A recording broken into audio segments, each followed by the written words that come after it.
Hello and welcome to the Comic Conspiracy episode 363 for the week of July 31st, 2018. My name is Ryan Higgins. Who's here with me this week? Brock Sager. And if you like the way that Marvel sells, well, Higgins, you should go and love Marvel. This is Bryce. Whoa. Toby. And Charlie. How's everyone today? Here. We're here? Yeah, we're here. Awake. Great. So normally, this is where I would go into some news. I have a very light news week, so it's actually a good time to talk about some other stuff. Or is it a huge news week? No, there's nothing. There's very, very little. Or very is there little. one thing that's incredibly big? There's a big thing to talk about here. It's not traditional comic book news, but it's podcast news. Now, Bryce Larsen quotes, if you drive a car or are operating heavy machinery, you might want to sit down for a minute here. Or if you're holding your baby. Now, many of you... I don't know. Nobody knows. I was like, did we just get a clue? I would say that I think that it's Higgins, but it's not. it would definitely not be ever. Now, as many of you know, he has good taste. we are not normally blessed with the amount of Bryce that we've had on this podcast the last few months. We've had an overabundance of Bryce on this podcast. Normally, you were like once or twice a month. Like Nobody would say too much, but every third episode, right? Ryan. And there's a reason that we've had Bryce on a significant amount of time for the last 6 months, almost or every something week, like that. Yeah, almost every week. To pump up the numbers. 4 or 5 months. Yeah, yes, right. Of course, right. To get our Libsyn numbers up, we get that free tea. But more specifically, it's because Bryce, you have an announcement. Why don't you tell people what's going on? Ladies and gentlemen, to the disappointment of many, the ire of even more, the wait, did I say that right? To the disappointment of very, very few, and the distraughtness of many. I'm going to be sunsetting my time here for the time being. We're still sort of figuring out how it's going to work, but the Larsen family is moving from California. Moving on up. To an entirely different state. A state of mind. I have gotten sick of the Bay Area's anti-Marvel rhetoric. And, well, that's not really true. But no, the Larsen family is moving to Oregon. We're leaving California. The family kept getting bigger, and the house wasn't getting bigger.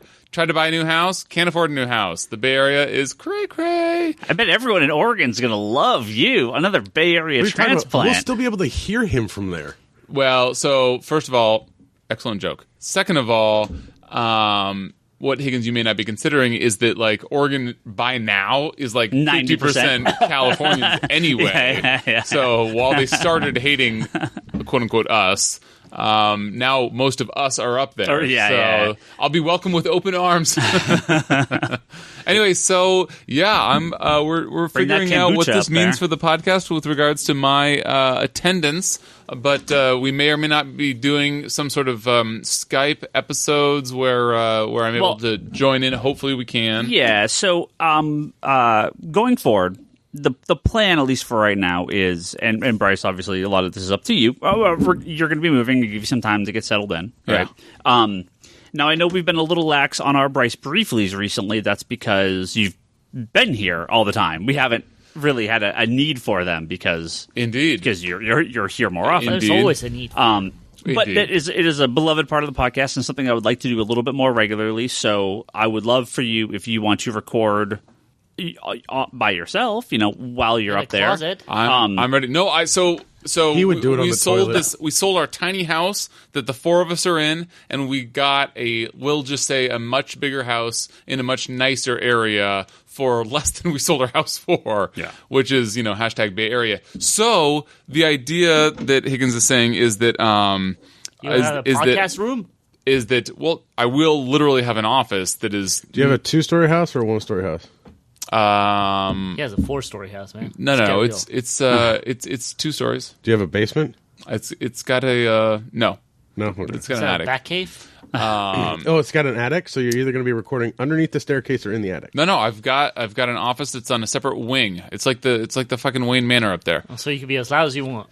You just have to soundproof it. Yeah, I was gonna say get that foam padding on the walls. No, by now my family is all my children are already half deaf. They, I'm so loud at home that they've just become inoculated.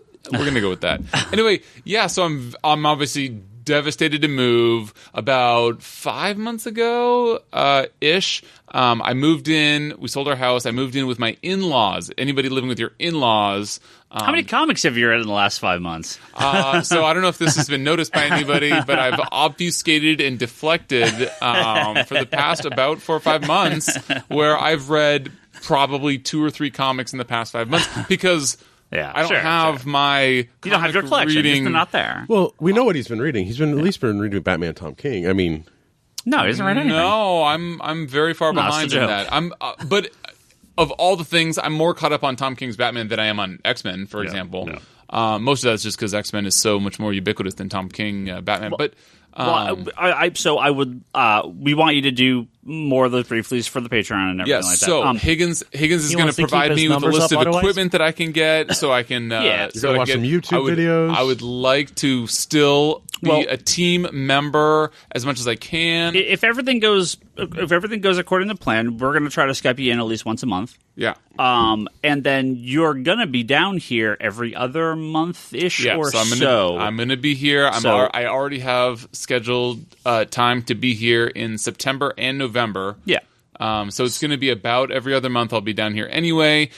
Almost every time, if not every time, I'll be able to make it happen on a Tuesday. Yeah. I'll coordinate with Higgins. I know that half the people that are like, Bryce is gone, this is fucking awesome. And they're like, oh, damn, he's not going to be gone that much. I'm just curious if Bryce Larsen Quotes has had a heart attack by now. Well, Higgins did tell him to pull over.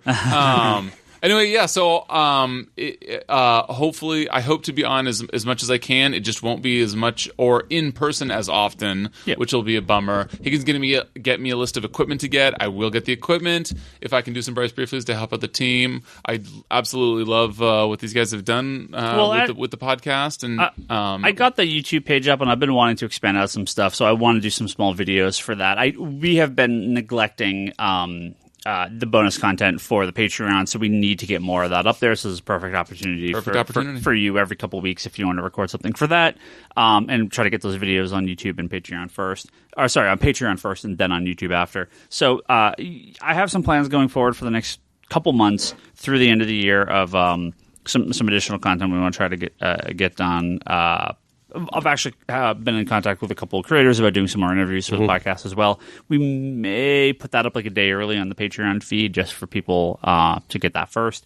So, if you are back on Patreon, there's some additional content coming in. We're obviously very sad to see Bryce leave the area. I mean, you've been here, but born and raised. Many people born and raised about 10 miles away from here. Yeah. You're gonna experience getting stuff from us in the mail. I'm going to ship your books to you. I can't wait. You get to move into the mail order boxes. Yep. I can't wait. You got to learn how to love the hub and place your orders online. I'm halfway to loving the hub after those emails I started getting every week that tells me what I'm getting. That's helpful. So, I think I expect we'll have you on a little less than you used to be on, but I think it's not like we're never going to. Right. Like you're never going to hear from me. Yeah, that's about right. So, yeah. Just a little less than I used to be on. Yeah, which I think is which I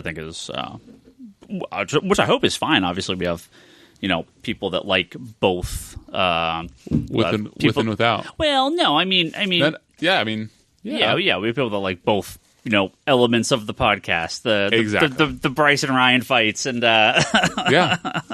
class favorite.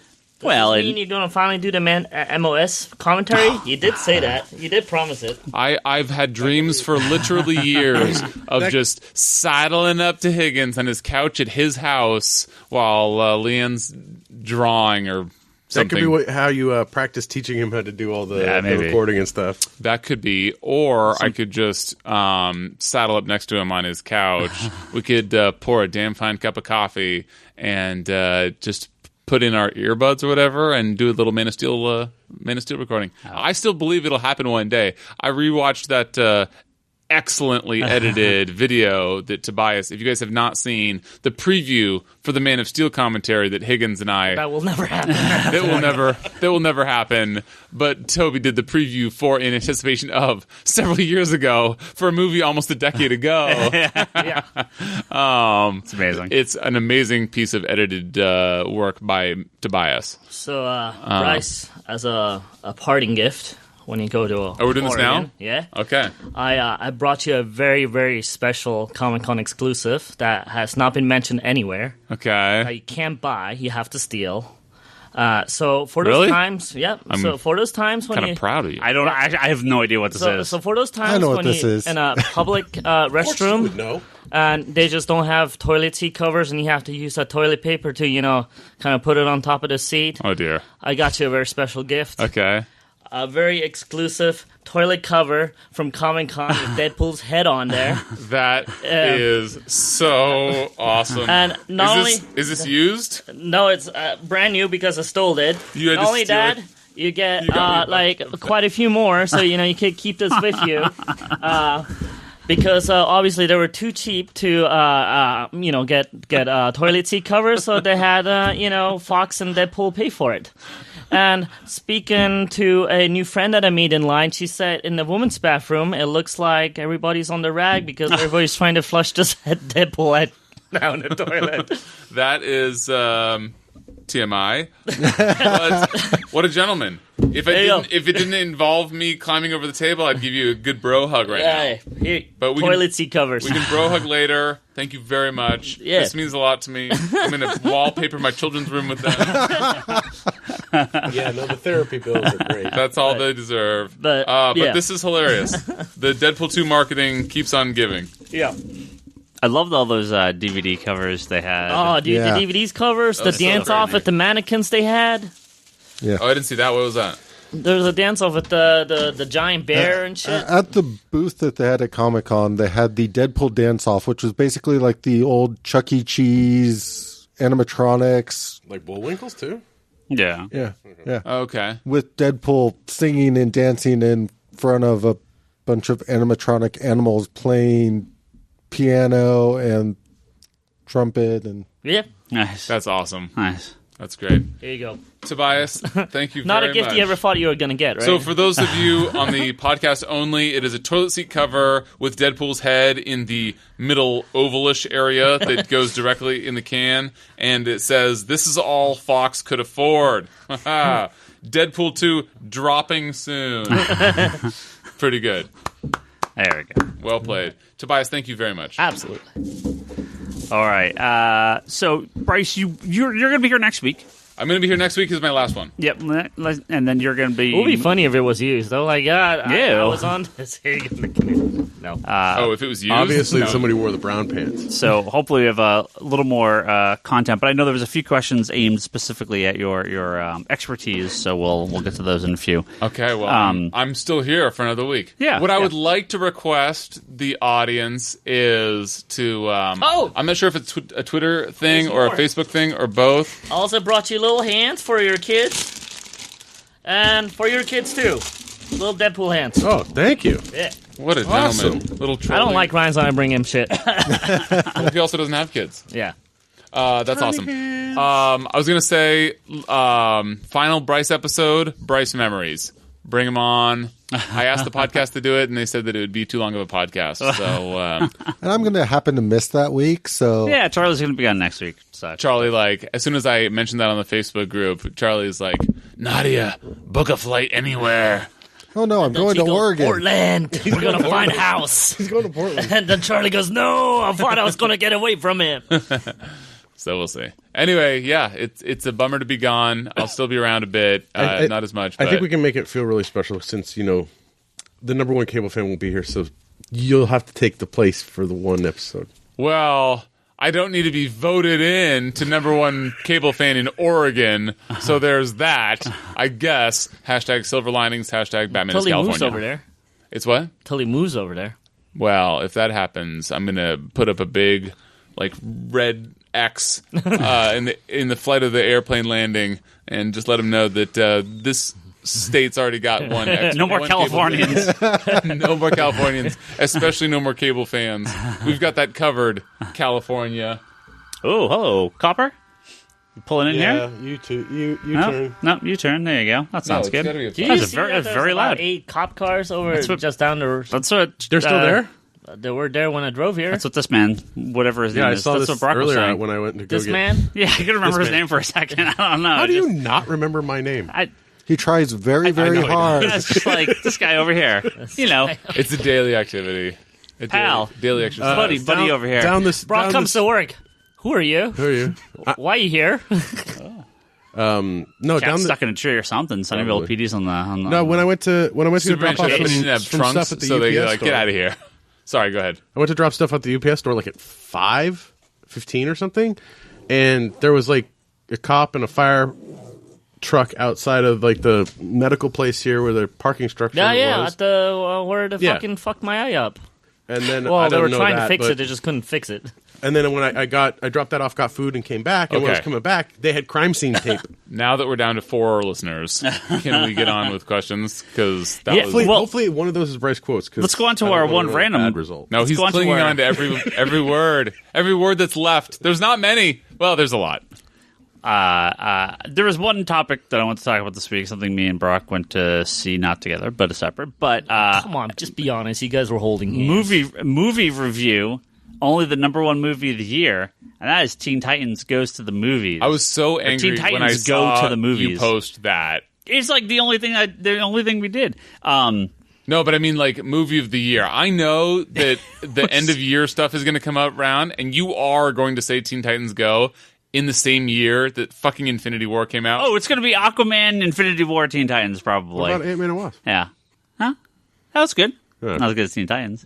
Teen Titans Go was It was funny. goddamn It hilarious. was fucking hilarious. Not Easily gonna watch easily the most I've laughed at a comic book movie or anything. To me, it's on.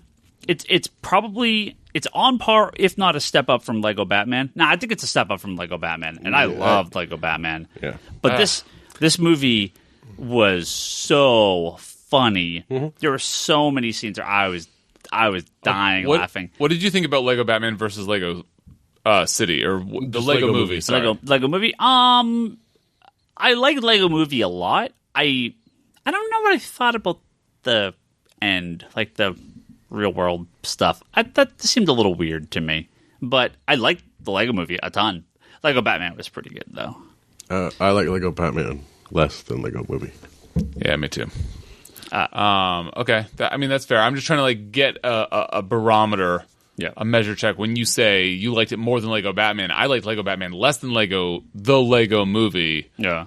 But it was. I think. I really liked the Lego movie. It's just different, right? Right. For me, it was based on expectations. I thought I was way too excited to see Lego Batman, and then it was like very good, but not as good as I expected, and that happens a lot with especially superhero movies for us. So when I said I liked Teen Titans, Charlie gave me a bit of a face.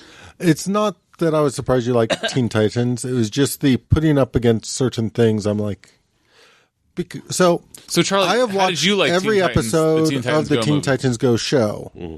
Every And- episode, Charlie? Yes. Higgins, how many episodes have you watched of the Teen Oh, Titans? not every episode. I actually stopped TiVoing them because TiVo fucks up and doesn't know when the hell they're on or Okay, what so episodes. number they're one on. Teen Weird Titans splits. Go fan, Charlie Harris. Oh, I'd never. I'm sorry, Charlie Charlie West. I work with a guy named Charlie Harris. So, sorry. so I've seen half, a third, maybe, because there's like So- 200 episodes now. There's so Yeah, fucking they're- many. There's a massive amount of episodes. Yeah, there's a and lot I haven't Only seen. a real fan would have watched them all, Higgins. The way I kind Charlie, of go felt ahead. about the movie is the movie was good, but I think I would have rather watched like 5 more standalone episodes or 6 more standalone episodes rather than the movie. Okay. And it's not to say that I didn't enjoy what they did in the movie. I just think a lot of the short form humor they used worked better in sort of short form episodes. Yeah, shorter stories. Yeah. Because I think for like I took my kids to it and they absolutely loved it. I was entertained during it, but again, I think it's when you're watching the Teen Titans Go show, the shorter episodes allow for the different characters to kind of take the spotlight in certain episodes. This was different. I mean, this is a real Robin focus. This was definitely Robin focused, and the team kind of took a back seat, so it was a little. Did Robin say "fuck Batman"? No. But there is a cameo in it that you would appreciate. Oh, that okay. You can That spoil it because I will amazing. never watch this movie. Stan Lee's in the movie. Really? Yeah. Yes. Like real life or Twice. cartoon? I mean, it's a cartoon. Cartoon. But it's But it's really him. him. Well, I didn't know if they Yeah. cut away to real life or anything.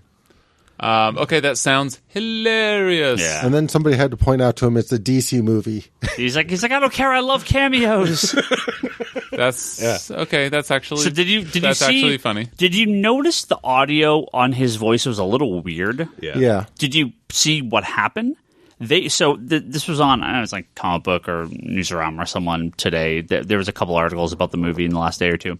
I guess they went to Stanley's office to record, and the entire soundboard died. Like the entire recording equipment, the board, yeah. whatever they used to record died, and they said they couldn't figure out how to fix it, so they just recorded literally recorded the guy on his iPhone or on his laptop or something like that, and recorded the audio that way. They're like, we didn't have any other way to do this.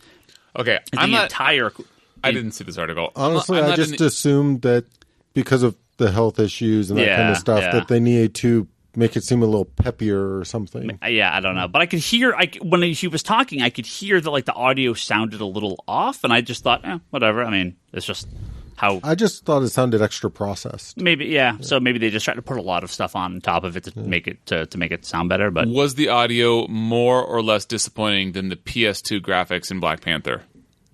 Is that making fun of me? Or Yes. Okay. Yeah. You said that it was PS2 graphics when they flew into Wakanda? For a couple scenes. Oh, more than just that? How many? I didn't say. Did I say when they flew into Wakanda? Yeah. Yeah, you said did. flew in Wakanda, and I think you talked about it when How they were crappy it looked. fighting with the rhinos. The rhino scene was pretty rough.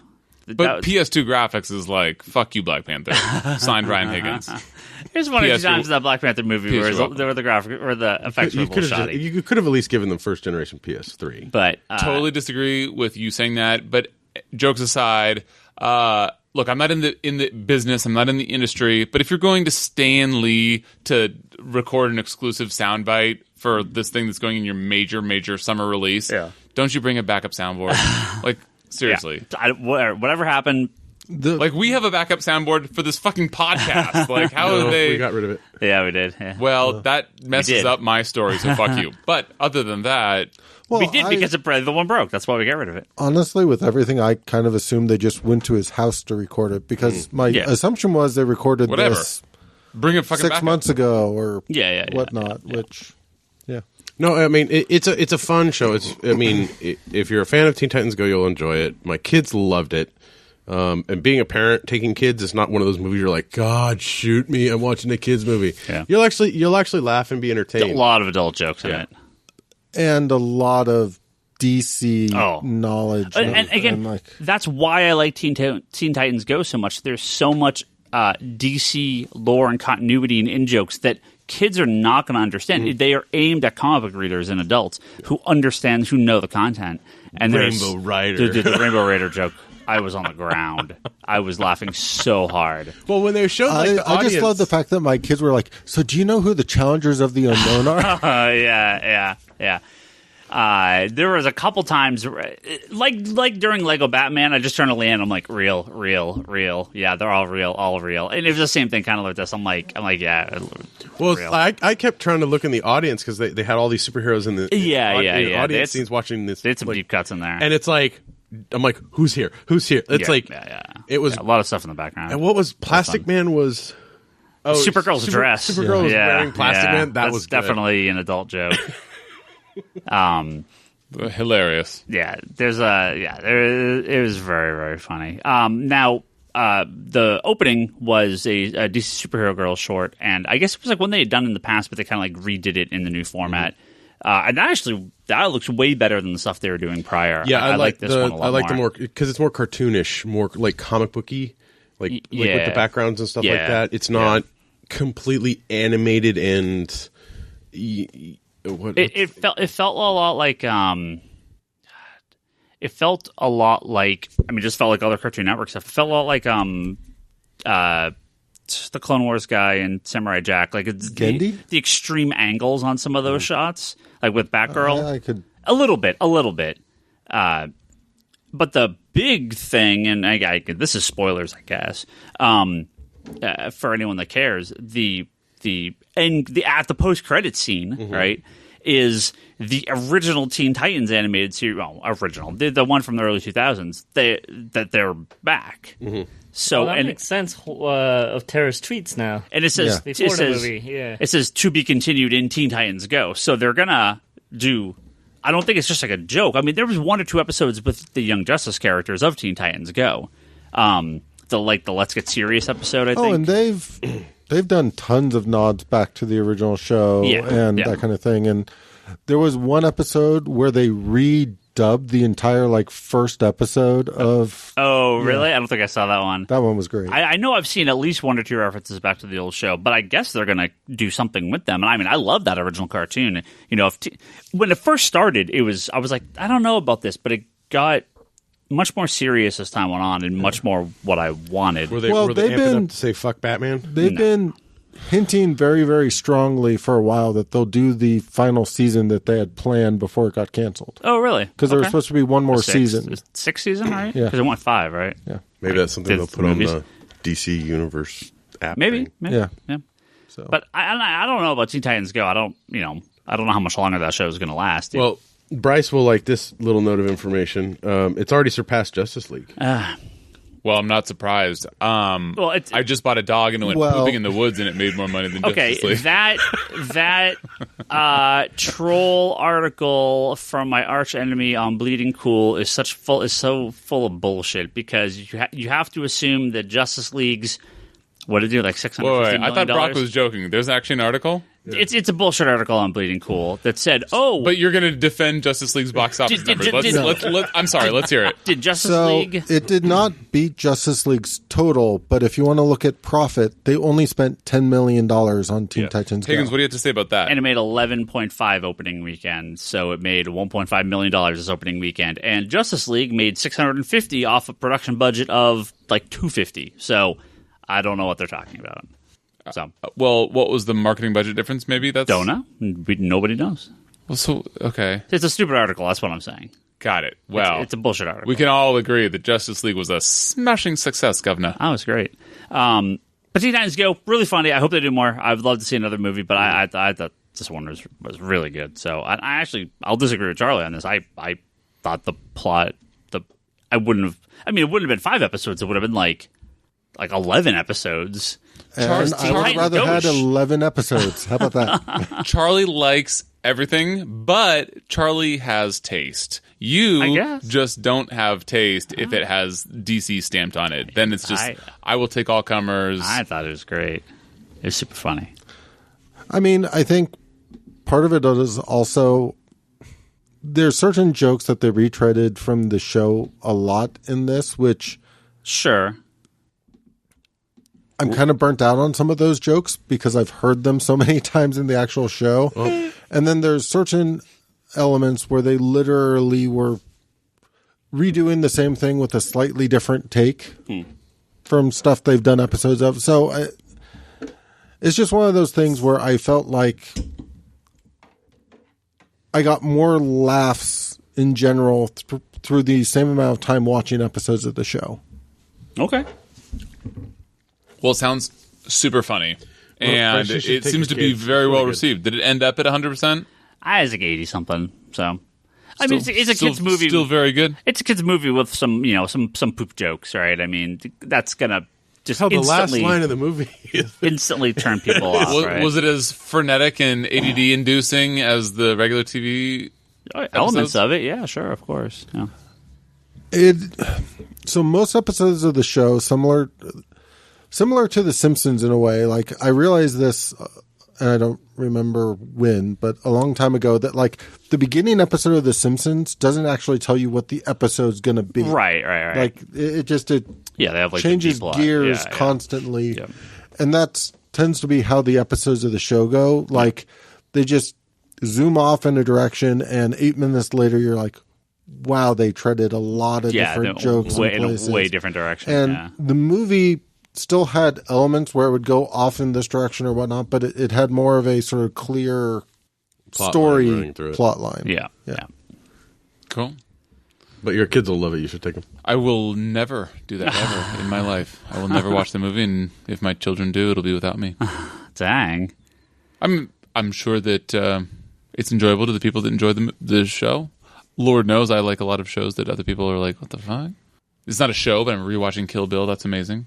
I'm rewatching Parks and Rec. That's amazing. I'm still waiting for you to watch Legion. That's actually Marvel. Okay, The Gifted I gave up on. That's such a mistake. For now, asterisks. Legion, I've not yet seen. That's partly due to the fact. So I'm living with my in-laws. Oh my god, dude! For those of you that have lived with your in-laws, we moved our whole house into 2 bedrooms. Every morning, I get woken up at 6 a.m. by my kids that just want to play, which is like the biggest first world problems complaint that a father can have. Super cute, except that I go to bed at midnight because I just want to like spend as much time with them asleep as I can, and just be able to. I understand your pain. There you go. So anyway, it has been absolutely brutal. At the end of the hall, so me and the kids share a bathroom. It's at the end of this hall. The hallway shoots down all the way. You can see throughout the house down to the kitchen. So I'll be on the can, approximately once per day. But every time I'm using the facilities, my children will burst in the door. Hey, Daddy! And they'll open the door wide open where my father-in-law and mother-in-law can be in the kitchen cooking breakfast. And they can see down the hall because they hear the burst of noise, see all the way down the hall. And I'm just like, oh my God. Is there no locks in this house? Or? Yeah. No, we don't lock doors in my family. It's a dangerous thing with kids. What? Locking doors with kids, it's a dangerous precedent to set. Like kids will lock doors and fucking do fucked up shit. Like what? Like silly or dangerous. I don't want them locking doors. I don't want my kids going in any room, locking doors, and let me play with this lamp that'll all of a sudden become broken shards of glass. Or hey, the furnace is on. Or you can't lock a door if you're in the room. No, but if I start locking doors, they learn like the mechanics of door locking. So if we make it a rule not to do it, don't you know how to unlock a door? You gotta cut their hands off in a year or two, like if need be. You still have the cookie jar, you little shit. Look, what? There are people that are actually adults. That also could qualify. That are parents that may not be you two fuckers, but that's a thing. Like not locking doors with your kids is like a thing that people do. That's how I grew up, and that's how I'm raising my kids. So first of all, go fuck yourself, and second of all, it's not really weird. It's not that great. Like, do you lock your front door? Yeah, but that's different because that's like the outside world. If I go into the bathroom and lock the door, I don't want to teach my kids like go in the bathroom and lock the door. There's fucking like tons of chemicals that my 3-year-old could just not have any clue. Go in the bathroom and say, "Don't do what I'm about to do. You're a kid. Do it when you're 18." All right. Yeah, that works. Thanks for the parenting advice, Ryan Higgins. Do you think your kids when they're 16 are going to be like, "Oh, I'm not going to lock the door"? Wait, hold on. First of all, fucking pause. Are you actually giving me parenting tips right now? Yeah, because parents are stupid. They don't understand what kids are going to do whatever the hell they want. And whatever you tell them to do, they're going to do the exact opposite. So if you tell them not to lock the door, they're going to lock every door in the house. I mean, like, that has just not happened. I'm not sure what sort of fucked up, like, situation you grew up in. Did you ever lock doors when you were a teenager? I locked them all the time. I mean, I did when I was a rebellious teenager, yeah, but when I grew up and I was still following the rules, I didn't. What rule? What's this? You can't lock a door rule. I've never, this is the craziest thing I've ever heard in my life. Toby, are you allowed to lock doors when you were a kid? I was. And if it was a rule that I wasn't, I wouldn't have done it. Thank you, Toby. The only one that seems to fucking get it. I'm like slightly bemused, slightly annoyed, and slightly just fucking incredulous that you are deigning to give me parenting advice. I'm like going crazy over here. I'm like, I want to laugh, but I'm too in shock. Like, you are the fucking not responsible for any humans, and you're like telling me. It just makes no sense. But I can unlock the door if my kid locks the door.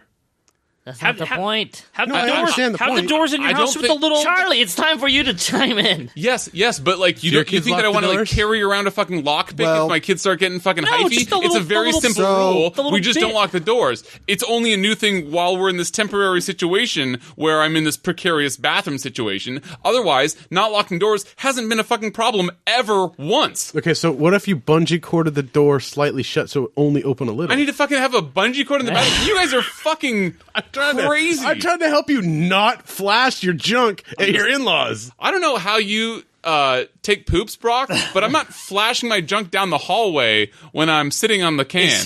Well, you seem to get scared when your kids Is the come in. toilet like No. straight to the door, just straight down the hallway? No, that's what I'm saying. It's not. It's like to the side. But the point is that the door like shows into the bathroom. Hey, but now you have Deadpool covers to put over the toilet seat. super confused. I'm like baffled that you're like, oh, so how does this parenting work? Well, let me tell you. The three So- fathers in the room signed the zero father Brock, in the have room. you ever heard of this? My 2 cents on Oh, this yeah. is I want to take fucking parenting advice from Brock. Like, there's or Charlie. no correct or wrong way to parent in That's a lot of ways. that you is- you do that is what you I'm think saying. is best to do and hope it turns out. Sure, if That you're is what I'm kids saying. walking in and you're taking a shit, I guess that's fine. My kids knock on the bathroom door when I yeah. leave. well, you have fucking very well-mannered children. I have fucking banshees living with me. You have rein them in, man. Basically, what Charlie said is right, is that, like, everybody has their crazy rules. I have my crazy rule. I'm sure Charlie has his crazy rule. I'm sure Brock has no rules. Higgins doesn't even know what it is to raise kids. But by all means, lay it on me. I'm a crazy almost parent. damaged one of my hardcovers, What didn't they? does it matter if he has that rule or not? If that's what he feels like he should do, just let him do it. Yeah, it's fine. Charlie, thanks for chiming in after the fucking beratement I just received for 20 minutes. It's just really weird. Well, Charlie's believe it or like not, in the middle of a masterclass Marvel Puzzle Quest session and couldn't be bothered to step in for his bro. But yeah, anyway. You're not his bro. I- You're the number 2 cable. Well, that's Bryce, true. if there's one thing I've learned from parents is that if you don't have It's to kids, not do it. that if you don't have kids, you can't in any way, shape, or form understand what it's like to have kids. And that's what I've been told many times by parents, constantly, over and over and over again. From the way that you're for saying many that, years. you're obviously being sarcastic, but like Clearly, no human that's never had a human can't understand what it is to raise a person normally. Right? I mean, you That's the say way that it works. like laced with Because I was sarcasm. never a Yeah, kid. you're totally smiling. I was right never now, a too. kid, so I never knew what kids did. I mean, Higgins, let's just agree that you are equally qualified as I am Thank you. to be a parent, and leave it at that. Sounds good. We're just more Higgins' experienced. kids are I'm gonna just be the waiting most for his miserable dogs kids to learn ever. how to open doors. Yeah.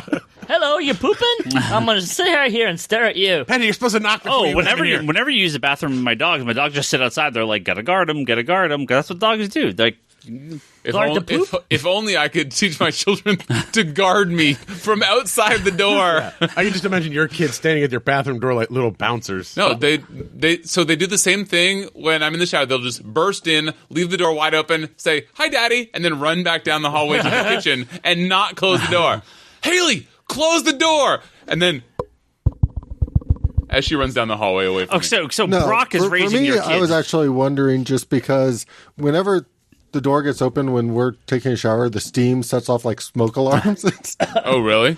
Yeah. Well, okay. Anyway, Clearly, Brock is raising your kids because Brock doesn't know how to shut a door either. So Anyway, so the house that we're staying in, it's extremely nice of my in-laws to let us stay there. I really appreciate it. It's just that Driving we're you all, nuts. it's the size compared with how many people are staying there right now, combined with the amount of time that I've been there. can you not lock it, but like push like something was my- behind that the was my door, bungee cord idea. so they like open it, but it just hits it, and you're like, oh, so I don't know what happened. Something fell. I'll be right out. I really think that like the 4 listeners we had after Brock's diatribe about his like day seeing the police in action in Sunnyvale are now down to 0 listeners. We got a lot of questions. Because nobody gives a fuck about my crazy parenting rules, not to mention your critiquing of my parenting rules. Well, people want to hear their questions answered, so let's get to some questions. Okay. We have lots of questions. Okay, we're back up to 2 listeners. Yeah. Cisco asks, he actually had a question about Mime and Marionette from Doomsday Clock. I haven't read the most recent issue, so I have no answer. really fucking So good. so I don't know. Well, what's his question from His question is, any guess to who the child of Mime and Marionette is? I think there's a chance it'll be the Joker, but my money's on... Or, or he says, I think there's a chance it'll be the Joker, but my money's on Psycho Pirate. Okay. Maybe Manhattan brought the kid to the DC universe, and because of that, they could partially remember and see the multiverse, a la Psycho Pirate. It would be very odd if the Joker was the kid of Mime and Marionette. I don't know if I like that at all. I haven't got to read it yet either. I picked it up on Sunday. I mean, I haven't sat down yet. For those of us that are not caught up, which is, of course not me, but maybe other people, can you bring us up to speed in 10 seconds as to... So I know Mime and Marionette. Yeah, they're from Doomsday Clock. Yeah. Is the fact that they have a kid a big deal? Was there a reveal of some kind? Their kid was what drove them to come with Rorschach in the first place. Because in the first issue, when he goes to take them... I do remember that. He was promising that they would be reunited. Yep, okay, I do remember that. Okay. So issue 6 is basically kind of the origin story told in flashbacks of Marionette and the Mime. Got it. Right? And cool. so you see how their relationship developed from actually a young age to where it is now. Whether or not it's Joker versus Psycho Pirate, I didn't really get any sense of that, but I haven't done my second read of it, so... I really hope it's not Joker. Why does it always That's have weird. Like, why does it have to What be... if it's just one of the Jokers? Yeah, I was that's say. what it would... If he was going to do it, it would tie into his 3 Jokers. And Wait, yeah, so has there been, concrete... Like the 3 Jokers, have they given that any more credence in the actual canon? When Johns launched his... But I thought that was going to be in an imprint. Is that not right? It's the Black Label stuff. Yeah. But that's part of the same universe. It's supposed to be. Okay. This one is. I hate when they mess with these classic characters just to I don't know. I think Joker's unique enough and awesome enough in his own right to not have this extra element of history weighted upon him. Yeah. Such as being the child of Mime and Marionette. That sort of changes the character a little bit. It gives him a little more reason as to why he is like he is. Okay, fair play. I have not... One of them. Because that's the whole idea of having the 3 Jokers. It means they don't all have to share the same origin. I will also say, not having read it, maybe if I were to have read everything leading up to it, I would understand better. But I don't like the idea of 3 Jokers either. I like the idea, and this is maybe just ignorant Bryce, but I like the idea of there just being one Joker, and he's a good enough antagonist that there doesn't need to be fucking 3 of him. With 3 of him, it's they can tell any story that they want, have fucking Jokers going in crazy directions, but it's okay because it's Joker A, B versus or C, but not all the same. But the awesomeness about Joker, in my opinion, is that he could be A, B, and C just as the one Joker. You do realize there's a multiverse of Jokers. Yeah, I don't think the idea here is that there's literally 3 Jokers running around and it's been 3 different people forever. I think this is a story having to deal with rebirth in the multiverse and the other 2 just got here. Because we've had a few different versions. The Joker in Tom King's version versus Joker in Morrison's version with the face cut off, yeah, and then you mean Snyder? Snyder, and then the Morrison version of Joker, which was the the cut, the cut one, Heath Ledger. Yeah, so there's been a few different versions of him recently, and I mean, we don't know, but I don't think this is going to be there's always been 3 Jokers running around, and you didn't know it. It's I don't think that's the pitch. I could be wrong. I have no idea. So what I'm curious about is there's multiple times within various books and stuff, they've had different Joker origins. They've had different. They've never really had a Joker origin, short of a Killing Joke. They had one in Batman Confidential. Yeah, wasn't the whole Red Hood Grant Morrison? Wasn't that supposed to be some take on a Joker origin story? I mean, that's Snyder not really his. I mean, was it Snyder? That's how he becomes the Joker, but that's not really his backstory. Yeah, but falling into the vat of acid. I want to say it was Batman Confidential that had another Joker origin story. I don't know about that. Well, I know there was one origin story I think which was in that was really good, which basically showed the Joker being basically the criminal genius he is, and sort of reached a point where there was nothing really to keep pushing him on until Batman surfaced. Yeah. And I don't know. I enjoyed that. It was a different take. But again, it kind of comes off as an Elseworld. And the whole idea of if you look at through time, just like you see sort of like these distinct different takes on Batman over time, Sure.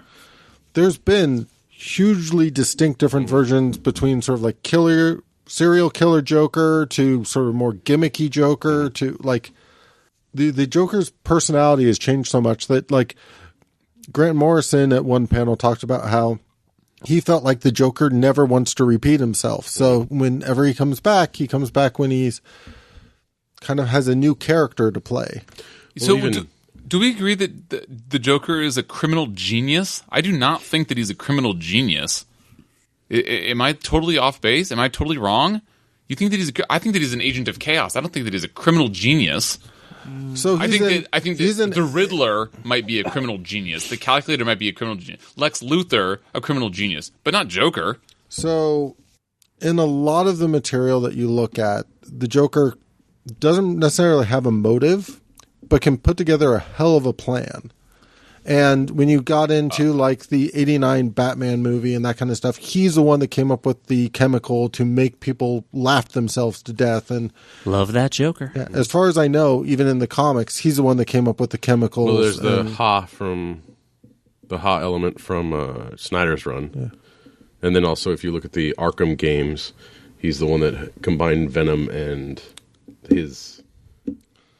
I just see that more as a chaos agent than a criminal genius. I'm not to distract from everything else you said, I totally agree with, but I just, No, I'm take just issue with that saying one that clarification that people... I just don't think that he's a criminal genius. So I retract the statement criminal genius and just go with genius. Bryce 1, Charlie 0, as it should be. Because cable votes coming up. He 3 is years, still 3.5 years. absolutely a genius. Yeah. But you're right. He doesn't have the motives to be a criminal. Yeah, I agree with genius. that. I agree with that. Well, you agree that he's a genius.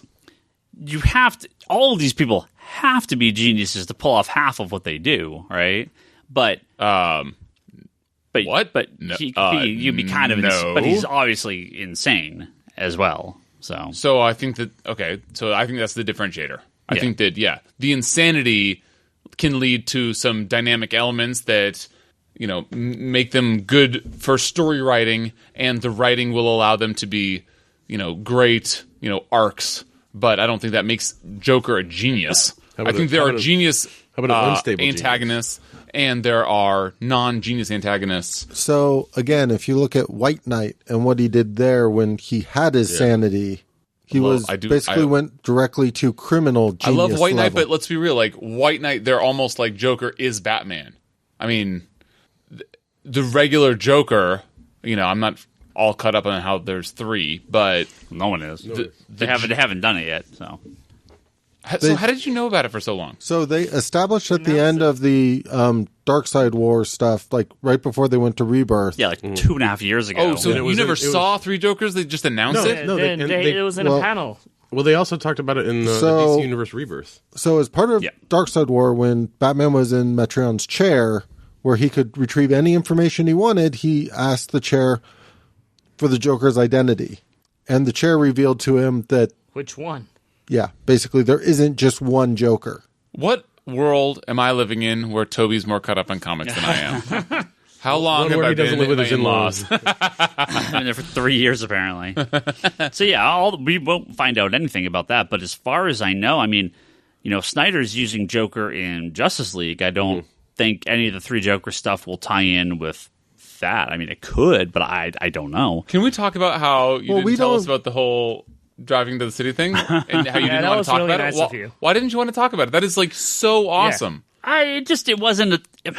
I mean, it is such a thing. Like, I mean, it's a thing, but it was just random. I didn't want to, like, it wasn't like, look what I did. Like, it was did you meet him on Grindr? Like, how did you even, like, how did that even come up? Okay. Here's what happened. This is why you didn't want to talk about it. And by the way, what's wrong with that? Scott Snyder, he's just hitting you up. Was doing a signing at Comic Experience up in San Francisco. This past Sunday. Somehow completely missed this until, like, Saturday. Yeah. No, You mean until Toby called you asking? I even called you about it. We had a full conversation about it. Interesting. Okay, Toby, you called me from Comic-Con. Yes. You said a lot of stuff, and it was like... You gave us so much info dump, you didn't remember all of it. No. It's not my fault you can't keep up. No, it's not that. No. What I mean was you were exhausted and I wasn't. really drunk. No, I wasn't. And I had 2 beers, maybe 3. you were high on life then. You were No, I wasn't. You were telling me something that Lane was gonna. Yeah, we were all looking out for you. We were all like, Scott, look at me. We're not in, well, actually, those guys were in line, but I couldn't get in line. So I was like, Scott, we gotta make this shit work. You gotta come down and visit us. And Wait. he goes, I am. Was this when you told Scott about how I wanted to arm wrestle Greg Capullo? No, that was some other time. But if I got How many times have you met Scott? Well, if I gotten into line, I would absolutely try to get Craig Papula to fight you. How does this escalate into if we could fighting? get that on, Yeah. if we could get that on our Patreon. So This is my sole reason to get in touch with Scott. Because I I, agreed want to- Greg Capullo to fight you. No, I agreed Yes. to Indian Yes. leg wrestle him. No, and therefore you moved to fucking Portland. I know the truth. I know the truth. The real reason? Yeah, Okay. So you know the what? the truth. So Toby called me drunk and yelled a bunch of nonsense at me. No, I and, did not say any nonsense. You just were not listening to me. And at no point did I realize Scott Snyder was signing at Comic Experience in San No, I Francisco. totally said that. I thought that conversation about that happened at a different time. Well, Kevin is coming later, and he almost peed himself when I called you. I don't know why, but he Because did. you were. I'm about to go to bed when you called You me. need to hit record And I'm like, on your why? phone And it was like to 7 record p.m. this. Yeah, it is, yeah. And I'm like, This is- what are you this even is- saying You to need me, to hit Toby? record. Anyway. Kevin also almost died when I told him about Lane's tattoo. He almost like died. Lane has a tattoo? Yeah. Get the fuck out of here. This is not real. This is like the conversation that I heard like every other word of, and I just don't. So it doesn't matter. It doesn't matter. Okay. Toby, we got Toby to that laugh level. He's at that laugh level. This is where what. Ryan goes off his hinges. So Toby calls me and he's giggling hysterically, and I don't I was working on a master plan. apparently. So Get you to get with Scott, but you don't care about any of us. You kept them for yourself. so How much do you miss when I was the loudest one of the podcasts? yeah. So Okay, can I give a little context to this? sure. So Lane went through the line to With his tattoo. He did it proper. get some Yeah, books 'cause signed by. Didn't he get the autograph? No, it was at I a still don't different think booth, he has it. not the Okay. lottery. But he went through the line, and when he was talking to Scott Snyder, saying, "Hey, podcast," he's like, "Yeah, I'm going to be coming to the area to do the signing. I'm going to try and stop by the shop and such while he was here."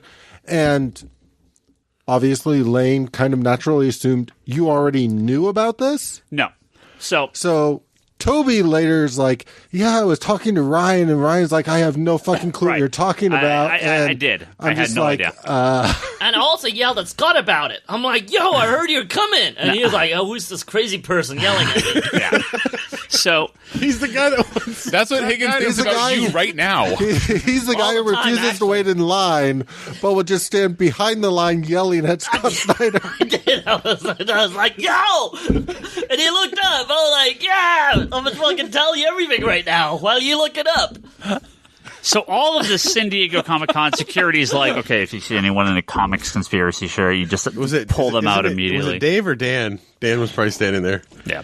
So I have no idea about any of this. So I see he's going to be a comic experience on Saturday, and I was like, what the fuck? I was like, well, with Raphael Albuquerque. no, just him. No, I thought. Oh no, he was the day Albuquerque before. was at Isotope, yeah. And that I knew about. That was the I day before. That I knew about. I was just lazy. So, and Kevin Sharp was up there, and he's like, why are you here? And I'm like, I'm super fucking lazy. It's 9 o'clock. I'm going to bed. So Kevin almost did Toby hours. I just replied to him on Twitter, and I'm like, I had no idea about this. Oh, that's super cool. I'm busy. That sucks. Have fun. And he That's what he said to Scott Snyder. I'm busy. Have fun. I didn't know. I had no. fuck? I was like, well, that sucks. I already have plans. I can't go up to the city. No.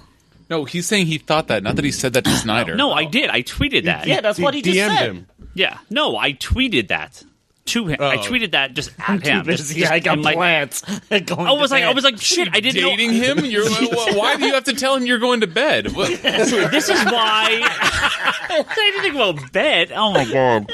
So this is why I didn't Just want to bring said this that up. you tweeted at him saying that, oh well, that sucks that I missed you. I'm too lazy. I'm going to bed. No. That's what you just said. Where is the Ryan Higgins quotes they would back me up.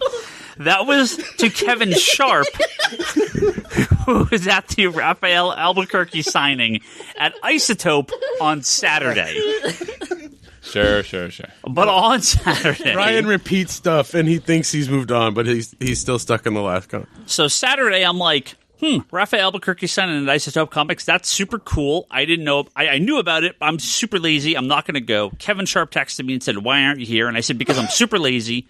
And I didn't go to the Isotope. And you go in bed. At the same time, Scott Snyder was like, I'm gonna be at Comic Experience tomorrow. And I'm like, holy shit, I didn't know about that. That really sucks. I told you!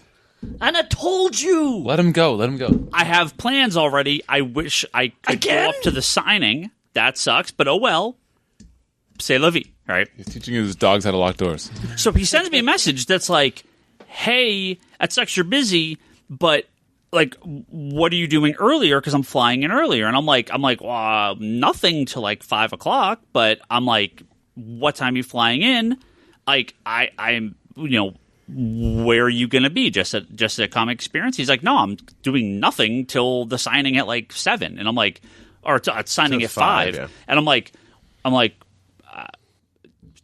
picking you up at the airport. I mean, you getting dinner or something? He's like, no, I'm just going to take an Uber to the airport or to the hotel and hang out. I'm like, well, why don't I drive into the city, drive to SFO, pick you up at the airport, and take you to your hotel? Yeah, why on earth, first of all, is he Ubering and not getting somebody to drive him? Right. I would have driven him, and I'm like... And you didn't even mention anything after we I'm did like all the this number work 5 for you. DC fan of this table. Like, I would have driven like him. 11 o'clock on Saturday night, and I'm like, Yeah, I don't guess what? I go to fucking bed at 5. You could call me at 11. I call you at 11 all the time. He's East Coast.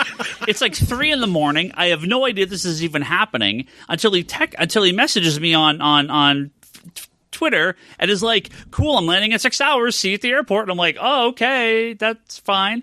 So I picked him up at the airport and I drove him to his hotel and I'm like, what are you doing? You want to get a drink? And he's like, yeah, totally. And he goes, Raphael's on his way, let's hang out. And I'm like, Raphael Albuquerque? Cool, because they did American Vampire together and stuff. That is just the coolest. So I hung out with them for a couple of they were doing business. I was kind of the third wheel for the majority of the day. Who cares? But That's so awesome. But it was like That is like was so cool. awesome, Yeah. dude. It was super cool to finally meet him. So it was super awesome. And I was just like, it was just picking him up at the airport. Like, it wasn't a thing. But then one of the guys in the Facebook group posted like, oh yeah, I listened to the podcast, and he said, oh yeah, Rob's hanging out with Ryan. He drove me. Did you also give him and, parenting tips? No, I didn't. No. I didn't. Interesting. So Yeah, we didn't need to meet him at all. I only yell at him from across the fucking line. If I showed up with like 7 people in the car, and we're all like, like. I already yelled at him from across the fucking... I know. Well, you just tell him that things are really slow at the shop. You had to pick up like multiple Uber fares on the way. Yeah. They all just happen to have copies of Batman Metal, Dark Knight Metal ready to be signed. So He would recognize me. I was really loud. I probably would. So He probably would have gone the other way and really got an Uber driver. That's a very, very cool it was story. super surreal. It was just out of nowhere. So that's very, very cool. Yeah. I warned you. We're going to have him on again, right? I was very confused by him not having a ride. That seemed really awkward to me, and that's why I was just like, "Just want a ride? Like you don't need to take a cab." Well, I assume that he Ubers and then expenses it, right? Probably, yeah. So, like, that's not that crazy. I mean, Yeah, Well, I guess. He's not going to like normally ask local comic shop owners to give him like that's equally weird. We had Jeff John signing here. I was like, I picked him up at the airport. I took him to his hotel. I drove him around, got him food. Like, you're kind of you expect to have a handler, right? My assumption, Why? and you can correct me if I'm wrong, but like, I would expect if anybody would get expensed, it would be sort of the comic shop. Like, don't you pay for the flight, hotel? Yeah, and they I'm not expensed by that. No, we don't know. Well, no, but I'm just saying, I don't think he could expense He's saying DC. expensing it. No, or anything like he that. absolutely Like, could. He probably can. What event was he here for? If it was Was he here for work? No, he was here for He a was here for a signing signing. at a particular comic shop. Oh. So it wasn't for DC. No. Oh, then he can't expense it. Then he's just going to Uber. But I'm surprised that the comic shop that had him. Yeah. I see what you're saying now. Okay, about a handler. I see what you're saying. Yeah. Well, so then that's just that comic book shop's bad. But dude, that's fucking so cool. That is such an awesome story. Yeah, it was really. I probably have a really fucking surreal. restraining order at this point. Great story. They're actually gonna pick you up, and then Mr. Snyder was like, "Ooh, yeah, that guy. I actually have a restraining order pending for Tobias Sidler. Yeah, so don't pick him I up." go by no. So questions. We have a lot of questions still. Let's get some of these. I warned you, Ryan. I told you everything. The whole story. You only fucking listen to me like you never do. I'll take your word for it. This question from M. He says, how might Marvel or DC keep readers interested in following a book long term? Is there any specific attributes that you could point to besides star power that would serve long term interest, especially for characters books for less established characters? Yeah, have an X hyphen in front of your title. Now, I mean, just this is a weird new problem the comic industry has created for itself. Until the 2000s, comics just went on, and they had new creative teams, and they got better or worse, and they changed them around. And now it's like, we got to renumber, we got to relaunch, we got to have an event. It's got to be a thing. It's like just.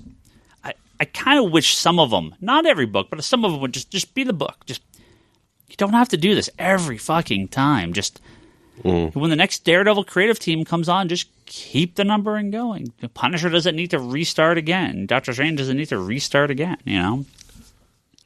I agree. One of the last holdouts that I'm more familiar with was Uncanny.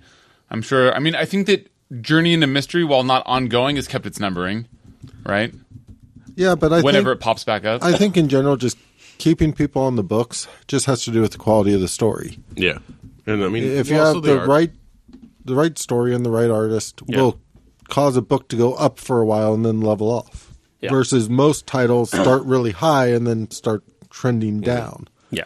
And that's all based on strength of the story and the creative team you have attached to it and sort of their long-term vision. Yeah, but hype and story bumps will get those numbers to go up. It's not like Amazing Spider-Man #1 started up here and it drifted down forever and never increased. It went up and down all the time, but now it's all tied to the relaunches and the new #1s. But that has to be due to the new age of media that we are living in, right? I mean, like trade paperbacks too, where you get like kind of personalized. That's a great point. Yeah. That too, but I was more speaking to just like the Snapchat culture that we live in. People are used to refreshes and new mediums and new offerings and new fucking everything. Like there were decades where there weren't any other options, so books could just be books. Yeah. But now media is changing so rapidly and so disruptively every couple of years. That it's all they can do to hang on. The fact that like print media in comic books are probably doing better than the magazine industry. Oh yeah, I'm sure. The thing now, with movies, right, which is mind blowing. The thing now with movies and TV shows, it's not season 2, season 3. It's not the second movie, the third movie, the fourth movie. It's all original titles. It's the next, American Horror Story. Every season's a new title, right? So it's not a sequel. Avengers : whatever. Right. James Bond : whatever. Yeah. I mean, Bond has always done that, but a lot of movies do that now that in the past would have been number 2, number 3, number 4, right? You have Iron Man 1, 2, and 3, but everything else has bucked that trend. Yeah, everything else after, because I'm not sure. I'm picking on Snapchat, but like that wasn't invented until after Iron Man 2, I want to say. Yeah, I mean, if there was another Iron Man movie, it would not be called Iron Man. Exactly 4. My point. Captain America wasn't Captain America 3. Right, or 2, right? He was Winter Soldier. So good point. Yes. Yeah. So I think there could be in 5 years or 10 years or something that could go away and we could start get those numbers back and long, people like it, but I don't see it lasting forever. But yeah, no, I mean, good creators, interesting stories. That's the only way. It doesn't matter what number it is, Well, I mean, it's also it's also having the buzz, the right buzz, to go along with the book to keep it up there and to keep it, invigorating enough. But again, I don't know. I think it's like you said. It's the drop off from like for Amazing Spider-Man was gradual, right? I mean, it's all over the place. No. But it would drop and then come back up, come back up. Yeah, but every book with the relaunches now, it seems like it drops further, pops back up, but never gets back up. Well, it can, right? Okay, I'm just saying I don't think that we'll ever see it again where books just go on. I think that both Marvel and DC and any other title, any other publisher, is just they're going to renumber because they've seen how it affects sales. Yeah. That just happens all the time now, and that's just what they're going to do because those number one boosts get people interested. But the numbers just drift right back down to where they were, So when Fantastic Four number 1 sells 400,000 copies, which it did, and number 2 is going to sell 70, and number 3 will sell 45, and exactly, then we're just back to where we've always been, right? Exactly. And, and nowadays more than ever, especially in a media company, they're going to be looking at the bottom line, right? And they're going to be like, you are no longer allowed to have dog months or quarters. No. Marvel, especially now that they're owned by Warner Brothers and Disney. Yeah, and I'm not sure how much oversight they have into affecting the creative team based on bottom line, but every company nowadays more than ever is going to be looking at their bottom line and wondering, how do we tweak this? Yeah. Because business also has gotten just more sophisticated. Well, we're 2 years into Rebirth, and suddenly DC is like, yep, got to reboot Justice League, got to reboot Aquaman, got to reboot Green Lantern. It's been 2 years. Numbers are starting to slide. Got to get those numbers back up. And it's like, whew, that just gets, every time that's just faster and faster and faster that refresh has to happen, and it also makes it less special every time. Yeah. Well, to us as longtime fans, but I bet to the new audience they're trying to get. Yeah, the number 1 is going to be real special. Okay, look, here's an interesting exercise. What percentage of the comic book market profit or bottom line is made by the speculative market? People that buy every single number 1, they buy all the variants. Whether nowadays it's not half.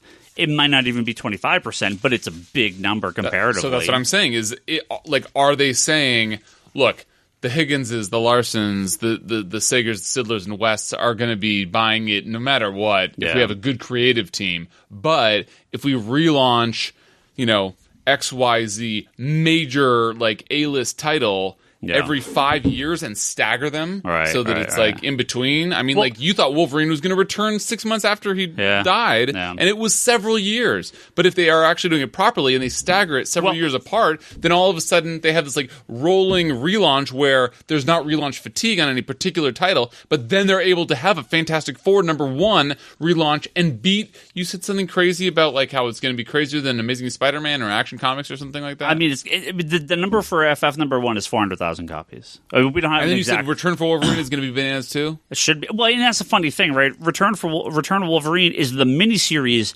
that predates the ongoing Wolverine book, and it's not even the actual Wolverine ongoing comic yet, and that's going to have 23 different covers or 24 different covers. Right. So if all these bean counters are figuring out how to properly manipulate the relaunch on a cycle of these A-list characters and their number 1s, and they make 90% of their profit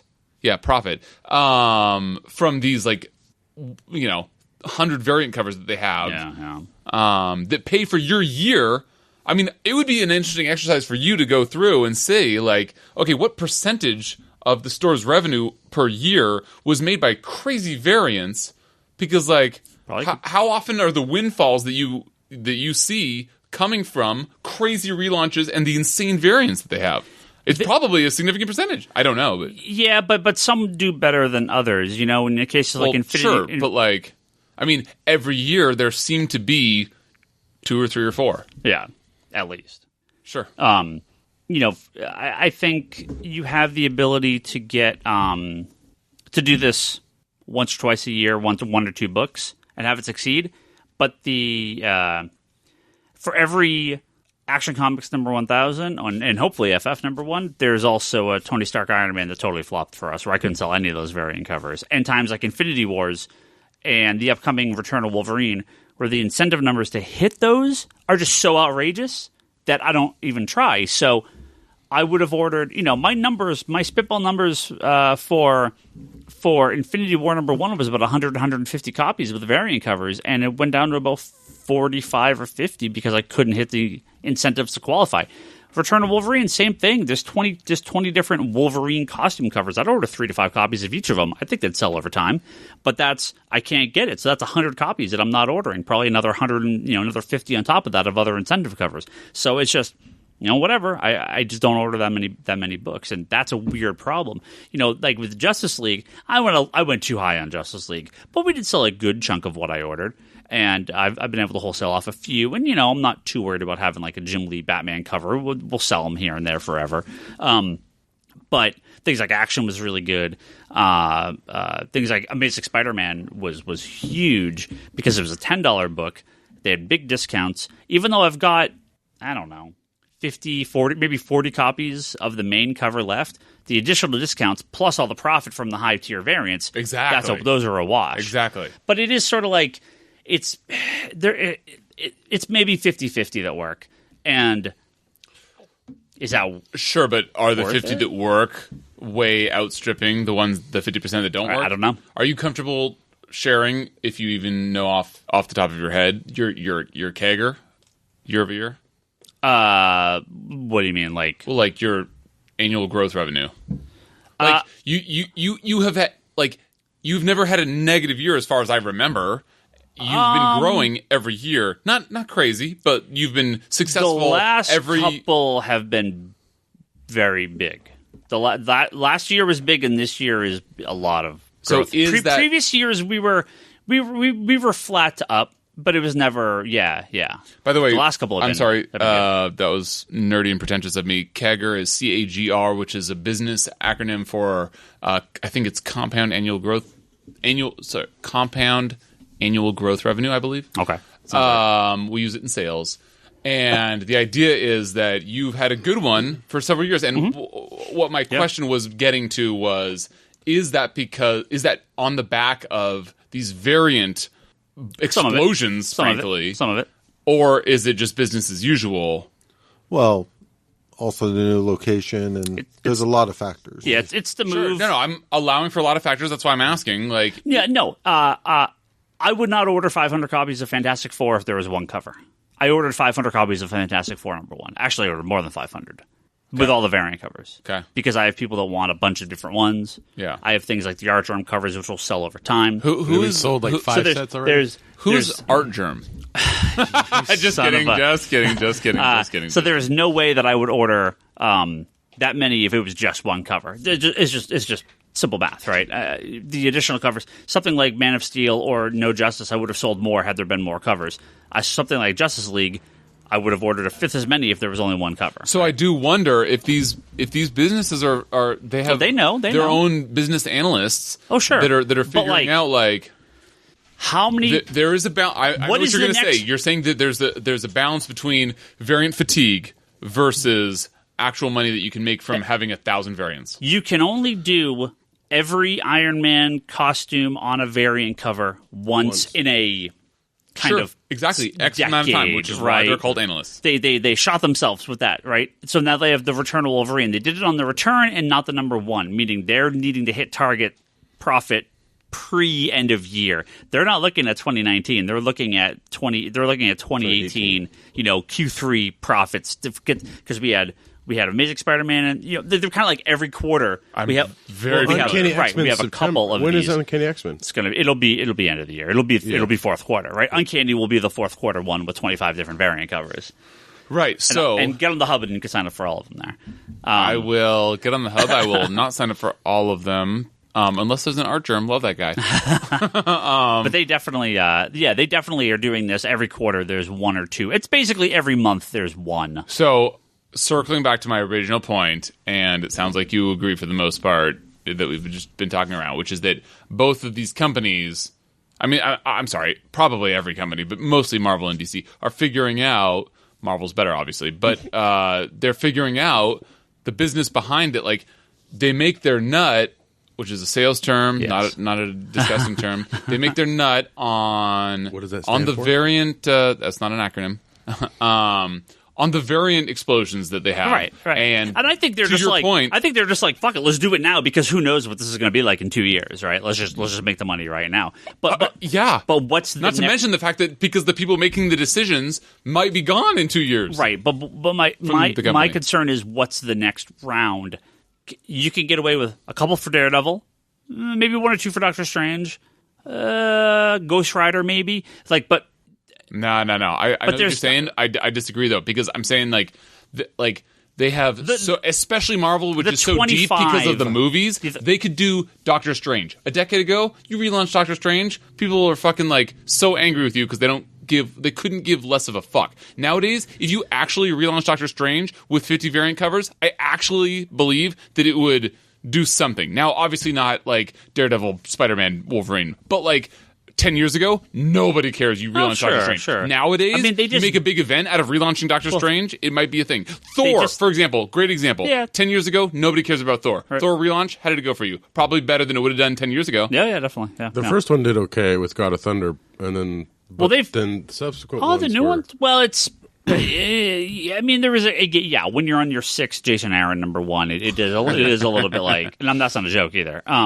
But they did just relaunch Doctor Strange, but it wasn't 25 variant covers. But again, you could do it with Spider-Man, you could do it with X-Men, you could do it with you could do it with Cap probably. There's a handful you can do it with, but I'm concerned about the next cycle.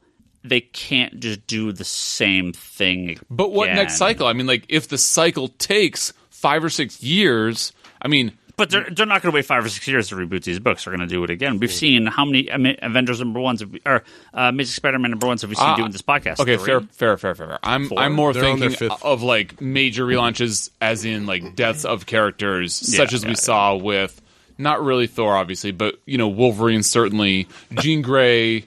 Although they didn't, you probably tell me better than I know. But did her Resurrection, did that have a good number of variants? I don't know. What happened? X-Men, right? Campbell sure made a lot of variants. Yeah, Campbell, I'm sure made plenty of money. But my point is that they have a deep enough roster, unlike Liverpool until this season, that they're able to go years having 1 or 2 major deaths per year that will cycle back 4 years later. Yep.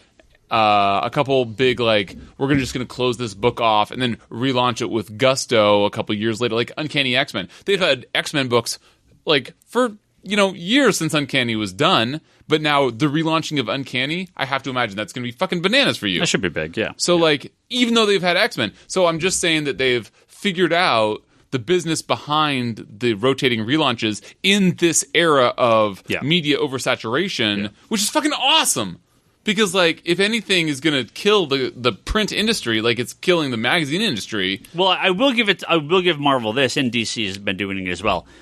Except Marvel's doing better. Go ahead. You can't do the relaunch all at once. It kind of worked with New 52 and Rebirth, but when Marvel's tried to do it, it has not worked because it's just there's too much of an unknown quantity. Well, it worked for New 52 because it was sort of holy shit, they're doing this exactly, and Rebirth was the mea culpa, so it there was still it worked. Marvel hasn't quite had to do that. Legacy did not work. The books picked up in sales after the relaunch.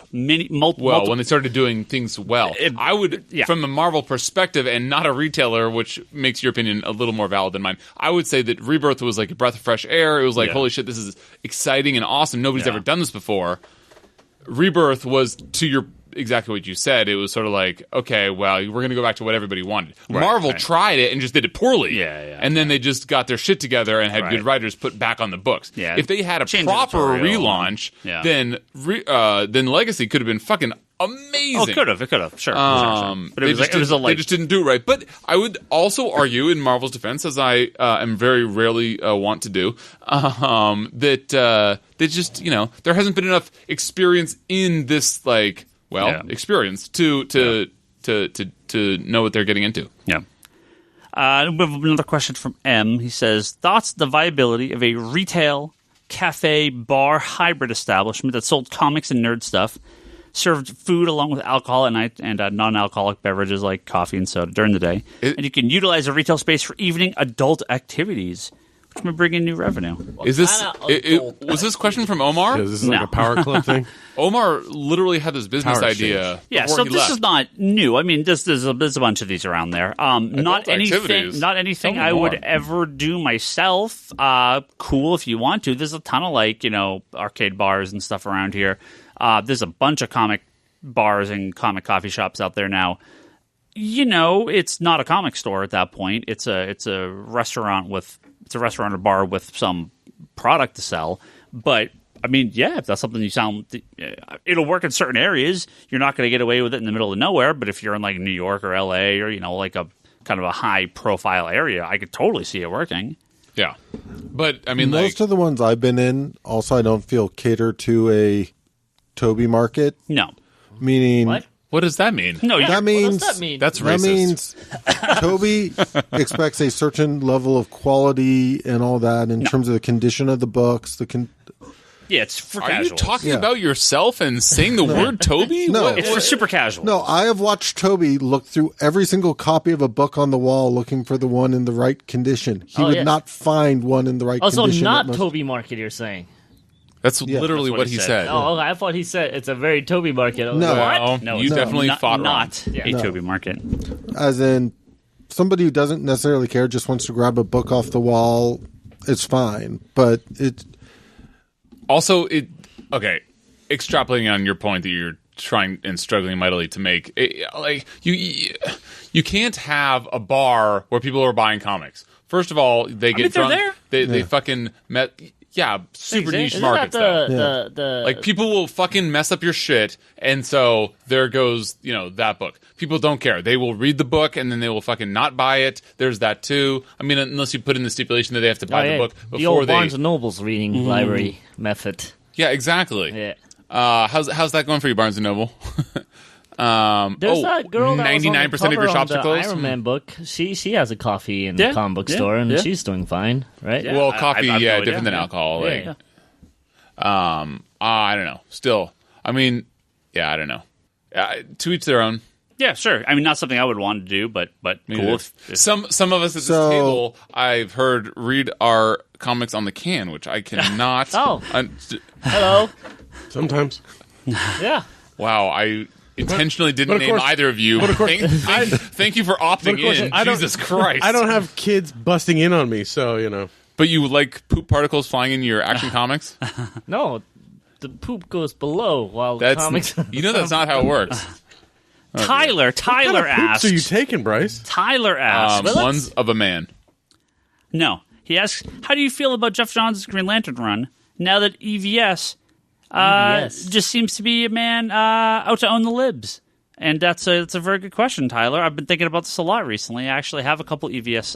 Ethan Van Sciver, I know artist that one. of- I know that one. But own Yeah, the libs. I owning didn't the get. libs. Yes, it's what all the hot millennial kids are doing from Russia now is owning the libs. What is happening here? What's I don't know. how old am I? Ethan Van Sciver is I know part of the EVS. Comicsgate community. He has left DC Comics to create his own, to go back to do independent work, funded solely by the alt-right.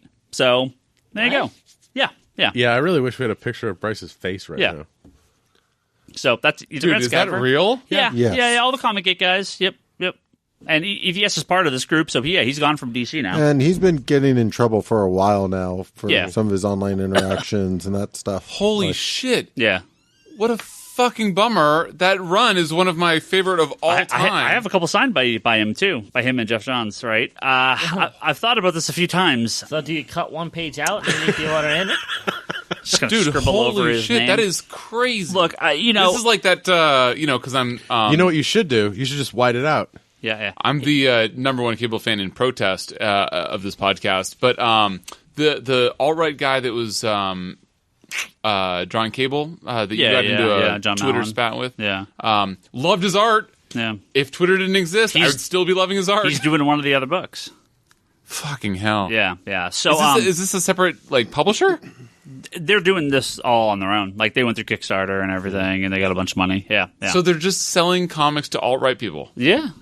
Dude, what the actual And fuck is going on? their first book, both of them made a shitload of money. I don't. Was it number one? How many variant covers did it have? It's like a graphic novel, right? I'll be very curious to see if people continue to support them because, it's cool to throw your money at something for a cause, right, at first, but what do these people do 5-6 books in? Are they still getting money, right? Does anyone care? Because the quality's not going to be there. Well, we've found with Image that it's mostly, if the quality is there, the frequency is not. Right. And so if they keep up the frequency, then maybe they do all right, and there's a whole market for that. I happen to not be a part of that. Well, I mean, that's part of the thing about doing Kickstarter is they get the money up front, and then they just have to deliver product. Yeah. Well, and nobody's going to back. I was going to say, but nobody's going to back the next Kickstarter when your prior one hasn't shipped.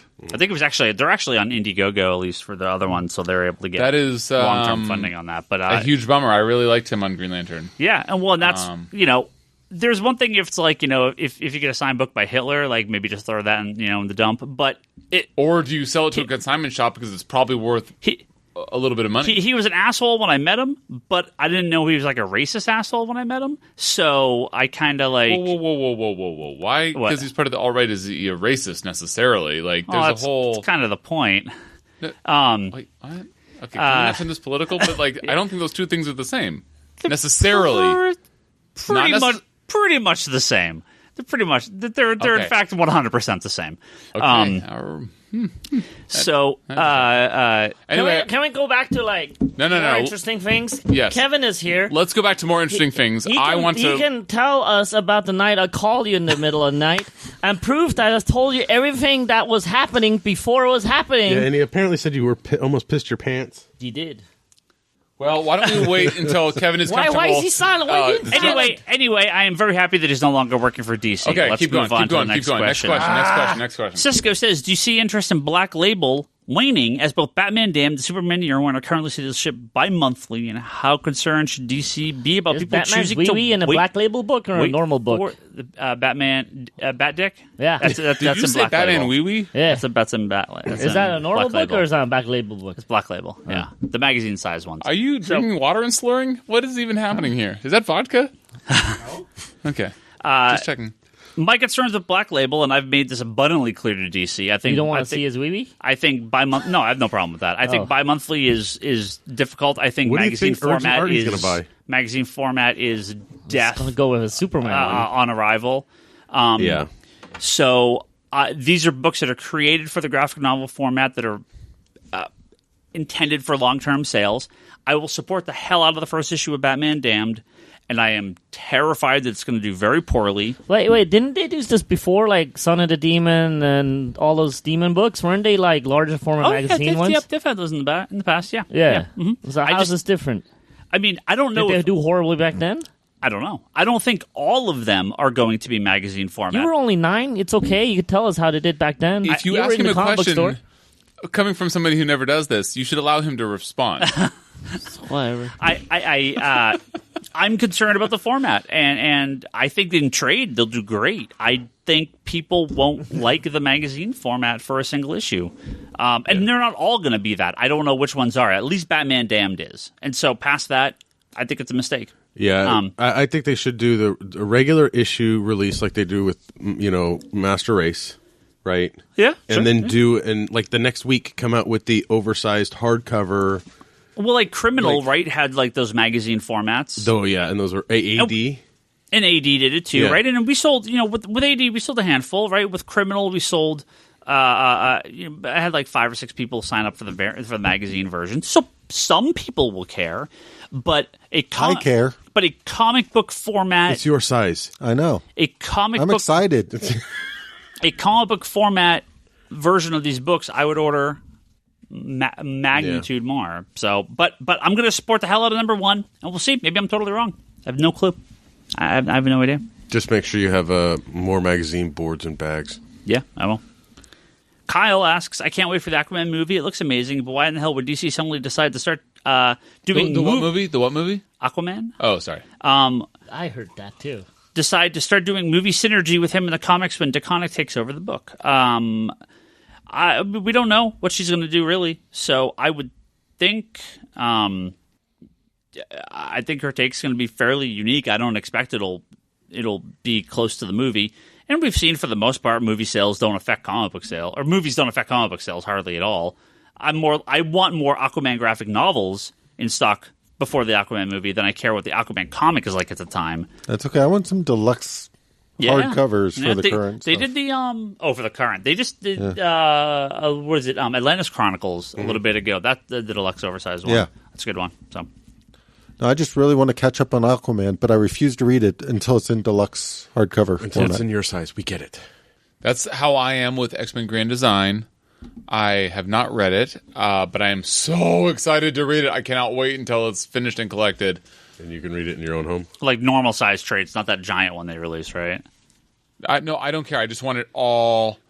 I'm a man that waits till the season is done so that I can binge watch the season, which is why the Netflix shows, for the most part, I love, unless you're a Marvel Netflix show, in which case you are always 2 or 3 episodes too long, and it breaks my heart. But if it's oversized, I'll take it if it's a sexy hardcover.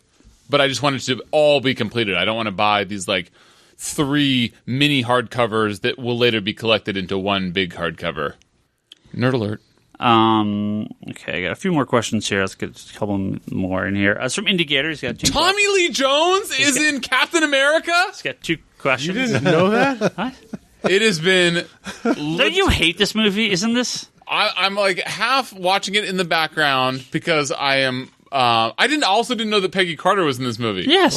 What? I didn't remember. Apparently, Was this when you lost your phone? No, So that you was just Winter hate- Soldier. That was Oh, Winter okay, Soldier. okay. I was like, do you just hate The this whole movie thing got because spun out. The whole I went to show. see Winter Soldier with Mr. Higgins and some of these other jokers, and my phone got stolen. you sit down and you're like, my phone's gone? It vanished in a second. We all went to debrief after Winter Soldier ended, and we were all standing in our little high school dance. You know when you're at a high school dance and you're all standing in a circle because nobody wants to dance? Well, maybe that was just I me. wanted to dance, but no one wanted to. Well, that was what everybody said. And then all of a sudden I was like, oh fuck, and I checked my pocket. My phone wasn't there. I ran back into the theater. The phone was not there. I checked under the seats. No phone. I looked everywhere, high and low, with the flashlight on my phone. Just kidding, that didn't happen. And no phone was there. I went back the next day. There was Kelly no was phone. there. You were I using her asked flashlight. everybody. No, I had to leave Kelly with you guys to placate the lack of Larsens in the dance circle that wasn't dancing. Anyway, so all of a sudden, so I had to go back the next day. There still wasn't a phone there. I had to leave a note at the Lost and Found. There was no phone to be had. I've only lost my phone once in my life, and it was during Winter Soldier. Well, there you go. Maybe that's why I hate Captain America. Anyway, I don't like Captain America because I've only seen it once, and as good of a movie as I thought it was, every list has to have a last place on its list. And it's Iron Man 3. Yes, we know. Go ahead. Iron Man 3 is definitely solidly in the middle of my tier list. I have faith. that's It's funny okay, that Bryce. You're doing this on the Indicator's question. And, Yes, and so... Bryce just started screaming. Bryce. No, Iron Man 3 part. Bryce. I just have to say that I'm shocked that Tommy Lee Jones. I did not know that Stanley Tucci's in here. Maybe I should rewatch Captain America 1 because I've only seen it once, and it was it was rewatch when it. it It's good. It's so just good. It's so it was good. when it just came out, and it doesn't help that I didn't like Captain America as a character. Stones, here they come. Although, I don't know. I'm sure that if I watched it a second time, I've literally seen every other Marvel movie more than once, so maybe Captain America deserves it. But Chris Evans is yoked, and I appreciate a nice yoked man, which is why I appreciate myself, so... So Indicator asks, he's got a 2-part question. He says, why do you think... getting to it. People Why are do like, you thank think- God he's leaving. Why do you think Bendis' Superman is underperforming? He says, I find the stories kind of uninteresting and that Bendis pattern doesn't work for Superman. And he goes, and the second part, if you have the second, can you talk about comic book binding? First of all, Craig, you can go fuck yourself. That's what I told him. But the Superman thing, Superman is just...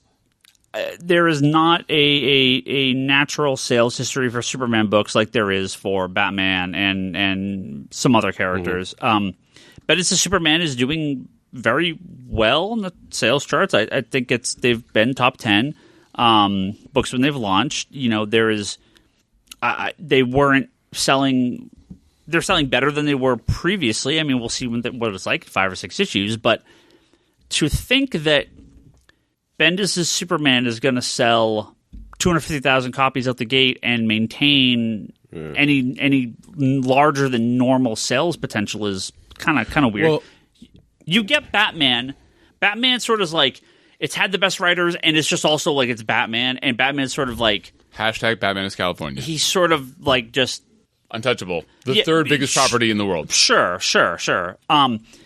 Any other character is going to have its time in the spotlight, and if Tom King does a Superman run, I don't see it doing the numbers that Batman does. It's just not going to hit those same numbers. So I think that I'm caught up with the Man of Steel miniseries that Bendis Yeah, I did liked it a leading lot. up into this, and I think having that lead up kind of gave people a general sense of what they were going to get going into Bendis's run on Action. I loved it. I think the tone is great. I mean, he had like the best artist in the world in that book. Yeah. I mean, I really enjoyed that miniseries, and I don't mind ditching Lois and John for a couple issues and trying to do something a little different.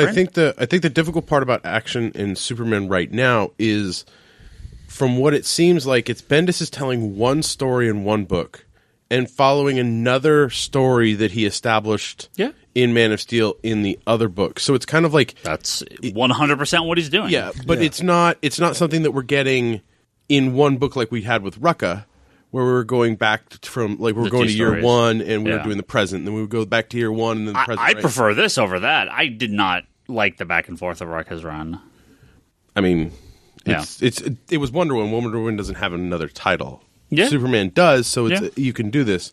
But again, it might not fit completely because, like you said, Superman relaunched with Rebirth, and with Jurgens writing Action and Tomasi writing Superman, and them having both very distinct writing styles and stories for the characters. And I think DC's stupid for dropping the double shipping on these books, because if it was Bendis double shipping both Action and Superman, I think the numbers would be way higher. And I think it's I understand. It seems like we actually got an email about this, but I want to save this for next week because we can spend a little more time on it. But it does seem like DC's dropping a lot of the double shipping titles. Well, I actually think it's unfortunate because Battling is done, yeah?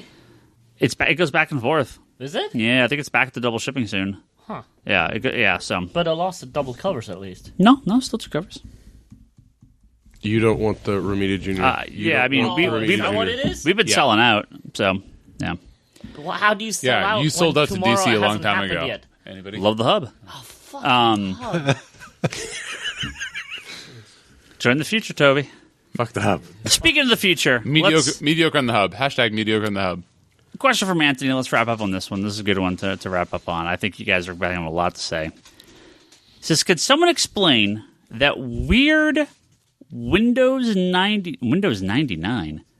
That's 95? not a Windows thing. 98? I think There's it was Windows 95, 98. 98. Windows 98 computer art on Cable Messiah War. What? Huh? Who was the artist of Messiah War? Was it Olivetti? Did he do the covers? No, well, Messiah War had a... Oh, so just for Cable? I mean, that's about Cable Messiah War. So then it must have been Olivetti, right? Yeah, he did the covers, right? Because like they had a bunch, like so it was Finch on some of them, but not the Cable ones. The Cable ones I thought were Olivetti. Yeah. I don't think he likes his art. Yeah, I was going to say, I don't get the... Is he trying to ingratiate himself with you? By the way, hashtag $5 word. Ingratiate himself with you? No, I like Olivetti. With the PS2 graphics of Black Panther and Olivetti with the Windows 99, which, by the way, isn't a real thing, like art. So both of your arguments are ridiculous. So what is this gentleman's name? I scrolled past it. Let me go back to it. Anthony, My Tony. man. Not my man, because you're hating on Cable, which the number one Cable fan in protest would have to say. Windows 99 He's hating on some art, not Cable the character. Is not a real thing. Well, he's hating. I mean, Olivetti. You got to back your boy, I have this Charlie. right. Oh, it's Olivetti, right? That's his last name. Yeah, Olivetti? Ariel Olivetti. Yeah. He has kind of. It's like a painting style. I know what he means. It is a very sort of like photoshopped sort of Digital. Yeah. I mean, obviously, I like how you say Photoshop. It's not as all bad as some of the Photoshopped. other ones. everything is photoshopped these days. Clearly, Right. But So- he has that one title. he has like a shiny like CG art style. No, it's painted, isn't it? Like there are some people that paint. Like I don't know if this Artgerm guy does it, but I know that Alex Ross does it. Well, and- Artgerm's very shiny too, like his covers. No. I mean, I said that only 25% in joke, like, or in jest. Like, that seems to have a painting element to it. I don't know his style, but I know that Alex Ross does it, and I'm pretty sure that Ariel Olivetti does it too. You might. I have no idea. It's just a painting style. Yeah. I don't know what Windows 99 is or where you come from, Anthony, but I would have to say that it's blasphemy to hate on that run in any capacity because that was an amazing run. Yeah. Are you done? Yeah, that's just painting. I don't know where Windows 99 comes into this. Are you done with the? I think we're done. All right. Wait, Well, I thought you before said that we'd all have a lot to say about this. We're gonna. He's very simple. I'm not done. Betty is awesome. I'm not done. I want to give a quick shout out to the Jack Ryan experience because they took care of their people the best. When you're in line, they give you fruit, they give you water, they gave you swag, and they Jack also Ryan, had good friend. I like him. Jack they Ryan, also had good, great like swag to give out. So I think it's a good thing that they actually took care of their line, which doesn't really happen a lot. So I want to give them a shout out.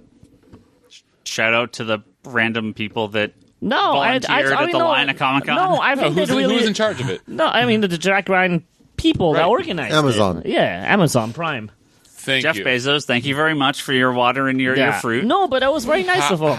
How annoying. No, you don't understand. You go in line for fucking 6 hours. It's very nice to feed you don't water. Understand, they want you to pass out. I can't make it to Comic-Con this year, even though I have tickets because of even though Toby calls you and fucking you even appreciate it. Beyond my control. Oh, wait. Drunk Toby calling me as I'm about to go to sleep to yell at me. I'm not yelling at you. So how different yelling is at that you from not drunk Toby? Normal. Yeah. I was fairness, he called updating you at 7 p.m. So Yeah. that's not exactly and I was Toby's bad updating you for on calling stuff. you when you were sleeping.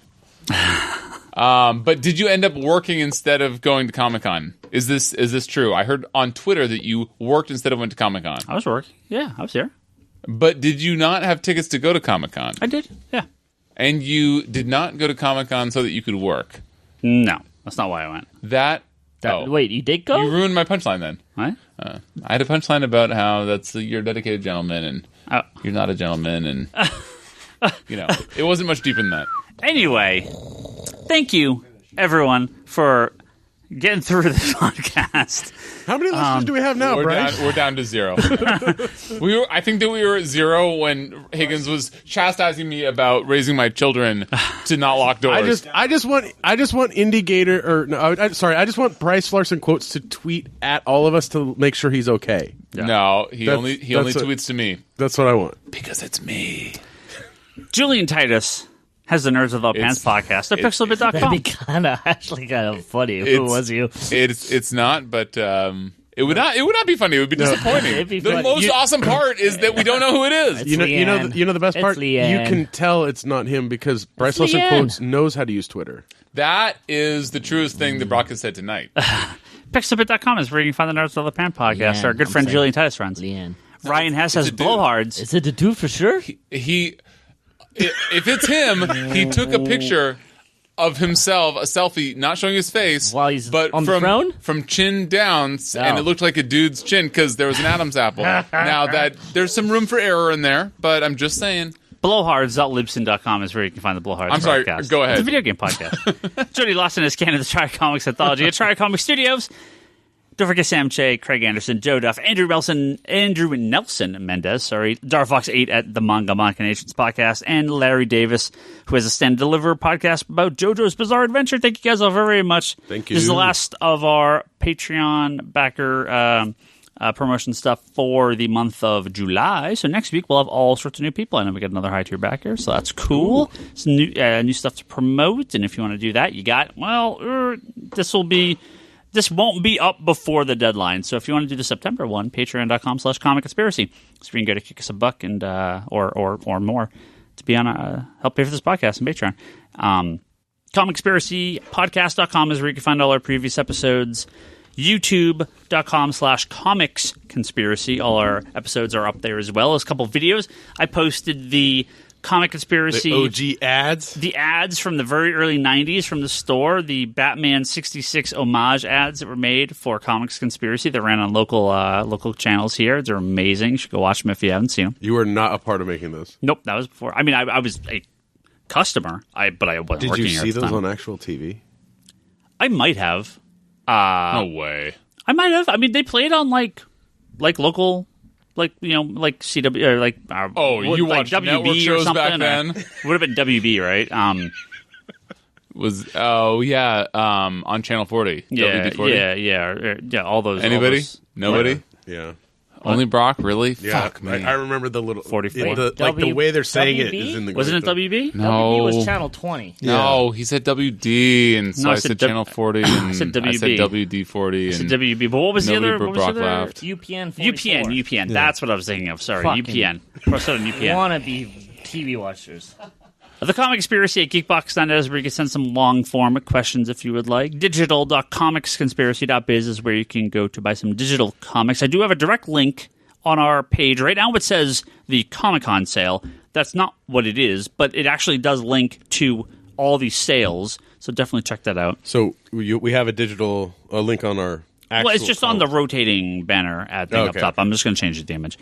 ConspiratorBrock.com, that's Brock's blog and video pull list. You can check out his videos there. Wanderers in the Fourth Dimension podcast, that's Charlie's Doctor Who podcast. And Etsy.com/shop/Leanne Hill Art, that is my wife Leanne's Etsy store. You can buy some artwork from her there, as well as in the store. We have all our artwork here, too.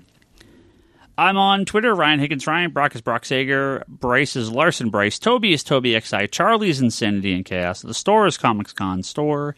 And don't forget to listen to the Geekbox, Comedy Button, Manga Machinations, and check out Infinite Binge on YouTube. A couple other podcasts and things that our guys do. So check those out. Bryce will be back next week. I will. Last traditional episode. Last for one. the time being. But for at least a week. yeah. Like we said before, I mean, I'm assuming you're going to be gone for a couple of weeks. We'll let you get settled, and then we'll touch base after you're out settled. And about right. looking forward to your new adventure. When I'm using the facilities in peace. Maybe you'll have to do a. You're gonna lock the door? I'll do a briefly from the bathroom where I won't be interrupted. Is That's gonna be brief. is Rose City, which is in Portland, Rose City, and Yeah, Rose City's in Portland. is there another one? Isn't I thought Emerald City was there too. Is No, that Emerald Seattle? City's That's Seattle. Okay. Yeah. Yeah. I thought there was another one. They Rose have City. they probably have another one. What is it? Oh, it's a Wizard World. Yeah, Wizard I know World. they had a Heroes and Villains. I don't know. Yeah, they did. Yeah. Ace Comic Con now? I've actually heard really good things about Rose City. But maybe we'll have to all do a trip up there. I could probably make that one. That'd be fun. Yeah, right, Rose no. City's good. I went last year. Yeah. We'll catch everyone next week.